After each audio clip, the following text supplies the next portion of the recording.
नमस्कार दोस्तों, मैं अंकुर उपाध्याय स्वागत करता हूं आप सभी का आपके अपने YouTube channel share market analysis में। दोस्तों, बाजार दो तरीके से देख सकते हो आज के सेशन में, लेकिन सबसे पहले मैं आपको जो बताने जा रहा हूं वो बहुत इंपॉर्टेंट है।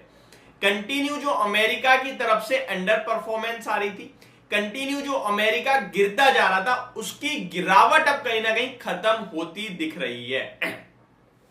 ऐसा क्यों कह रहा हूं मैं, इसको समझेंगे। एंड सबसे पहले आप सभी को अपडेट दे देता हूं यूएस मार्केट का।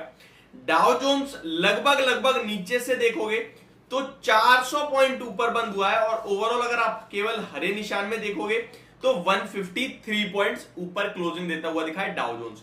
कल बड़ी खबर भी आते हुए दिखी है डाउ जोन्स से, जो अभी आपके साथ शेयर करूंगा, जिसके दम पर ही ये तेजी बनी है।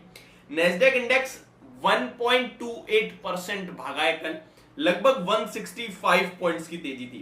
S&P 500 1% भागा है, रसल 2000 1% भागा है। और ऐसा नहीं है कि कोई गैप अप हुआ है, लाल निशान में खुले थे ये सारे के सारे इंडाइसेस, उसके बाद ऊपर गए हैं। तो आप कह सकते हैं कि ओपन मार्केट में इन्हें तेजी आई है, और तेजी के पीछे का रीजन है एक बड़ा रीजन है, केवल एक। अब वो भी आपके साथ शेयर करूंगा। पहले ग्लोबल मार्केट्स भी बता देता हूं। निक्केई 1% ऊपर ट्रेड कर रहा है, शंघाई में ऑलमोस्ट 1% की तेजी है, और हैंगसेंग 3.5% भाग रहा है। तूफानी तेजी में है ग्लोबल मार्केट्स। यूरोप के बाजार अभी ओपन हुए नहीं है, 1:30 बजे के समथिंग वहां का भी अपडेट आपके लिए आ ही जाएगा, 1 से 1:30 बजे। तो अभी तक की जितने भी अपडेट थे वो मैं आपके साथ शेयर कर चुका हूं। अब आते हैं क्या है खबर। तो खबर ये है कि जो डेट सीलिंग को लेकर कंटिन्यू चिंता बनी हुई थी अमेरिका में, जिसकी वजह से अमेरिका के बाजार अंडर परफॉर्मेंस दे रहे थे, उसका बिल पास हो चुका है, और अब ये जल्दी प्रेसिडेंट जो बाइडेन जी के पास पहुंच जाएगा।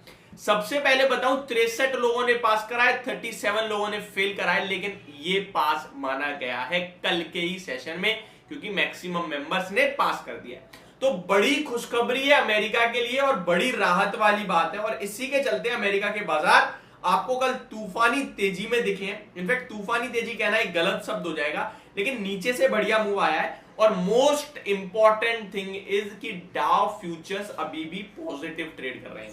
60 पॉइंट्स ऊपर इस समय डाउ फ्यूचर्स है। नेस्डेक फ्यूचर्स की भी मैं आपको अपडेट दे दूं तो 37 पॉइंट्स यानी 1/4% नेस्डेक फ्यूचर्स भी आपको ऊपर दिख रहे हैं। अब भारतीय बाजार पे आते हैं। ओपनिंग तो हो गई सब कुछ अच्छा देखते हुए, लेकिन उसके बाद टिके नहीं। अभी बज रहे हैं 10 बज के 14 मिनट हो रहे हैं एग्जैक्टली, और मार्केट ऊपर से 70-80 पॉइंट नीचे डेज लो पे ट्रेड कर रहा है, और लाल निशान में फिसलने वाला है। निफ्टी इतना ज्यादा आपको मैं बता दूं, 18,573 का हाई लगा के 18,492 पे। बैंक निफ्टी केवल 62 पॉइंट की तेजी में रह गया है, ऊपर से यहां भी 150-200 पॉइंट्स की गिरावट आ गई है, ऊपर से सेलिंग आते हुए दिख रही है। अब ऐसा क्यों? देखिए, हम लोगों ने उनकी गिरावट पे जरा रिएक्शन नहीं दिया था। वो गिरते रहे, हम बढ़ते रहे, वो गिरते रहे, हम बढ़ते रहे। ग्लोबल मार्केट्स, एसजीएक्स निफ्टी सब कहते थे आज बाजार गिरेगा, लेकिन हम लोग ऊपर चले जाते थे। तो ये एक आउट परफॉर्मेंस थी। लेकिन अब वहां से जब हमने मंदी के संकेत नहीं लिए, तो हम तेजी के भी नहीं ले रहे हैं। ये चीज मैंने कल भी आपके साथ शेयर करी थी कि सवाल यह कि अमेरिका के बाजार की तेजी पे हम लोग रिएक्शन देंगे, क्योंकि मंदी पे तो हमने दिया नहीं। तो देखिए, आज की गिरावट या फिर प्रॉफिट बुकिंग आपको नॉर्मल लेनी है, क्योंकि कल को ही हम आगे बढ़ा रहे हैं। कल आपने जो देखा trading session expiry related move वही था। आपको आज भी बाजार ने मौका दिया 18,500 का। ये गिरावट या फिर प्रॉफिट बुकिंग जो भी आपको समझना है समझिए, बट मैं इतना जरूर कहूंगा, अभी आप अमेरिका को, डाउ फ्यूचर्स को, नेस्डेक फ्यूचर्स को देखकर अगर ऑप्शंस में ट्रेड करोगे तो गलत पड़ सकते हो। तो इस समय आपको यूएस मार्केट को ज्यादा कुछ तवज्जो नहीं देना है। आपको अपने मार्केट पे ही ध्यान रखना है, अपने लेवल्स पे ही ध्यान रखना है, अपना डाटा ही देखना है। अमेरिका के साथ हम लोग एक गैप अप या गैप डाउन दिखा सकते हैं, लेकिन उसके बाद ट्रेड हमें अपने हिसाब से करना है। कल का एफआईआई का भी डाटा मैं आपके साथ शेयर करना चाहूंगा। लंबे समय बाद एफआईआई कैश मार्केट में बिकवाली करते हुए दिखे, जो तो मैं आपके साथ अपडेट शेयर कर चुका हूं। लेकिन खराब चीज ये है कि फ्यूचर्स में बड़ा माल बेच दिया है कल। दैट मींस अभी हो सकता है कहीं बड़ी बिकवाली चल रही है उनकी। 2629 करोड़ के फ्यूचर्स बेचती है, और फ्यूचर की सेलिंग बड़ी होती है, क्योंकि वहां एक एक लॉट में बड़े बड़े शेयर्स आ जाते हैं, ज्यादा शेयर्स आते हैं। कैश में भी 71 करोड़ की सेलिंग आई है। हालांकि डीआईआई 488 करोड़ का बाइंग करके गए हैं, और ऑप्शंस में कुछ ज्यादा काम हुआ नहीं कल। तो फ्यूचर्स का डाटा थोड़ा नेगेटिव ज्यादा हो गया है, इसी के चलते मुझे लगता है थोड़ा मार्केट में भी आपको एक दो दिन प्रेशर देखने को मिल सकता है। लास्ट जाते जाते इतना ही बोलूंगा, सेक्टर स्पेसिफिक ध्यान दीजिए, और सेक्टर्स में अभी जो मूव कर रहे हैं वो बहुत ही कंफ्यूजन है।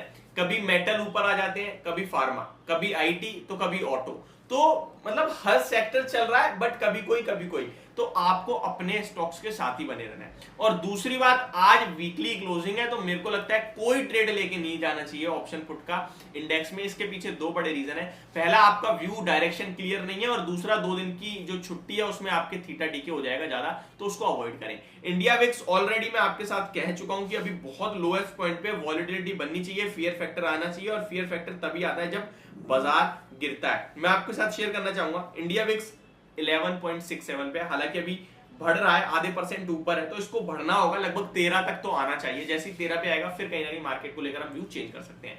तो ये मेरी तरफ से आपके लिए वीडियो थी, होप आपको समझ में पसंद दोनों आई होगी। Thank you so much for watching this video, have a great day guys.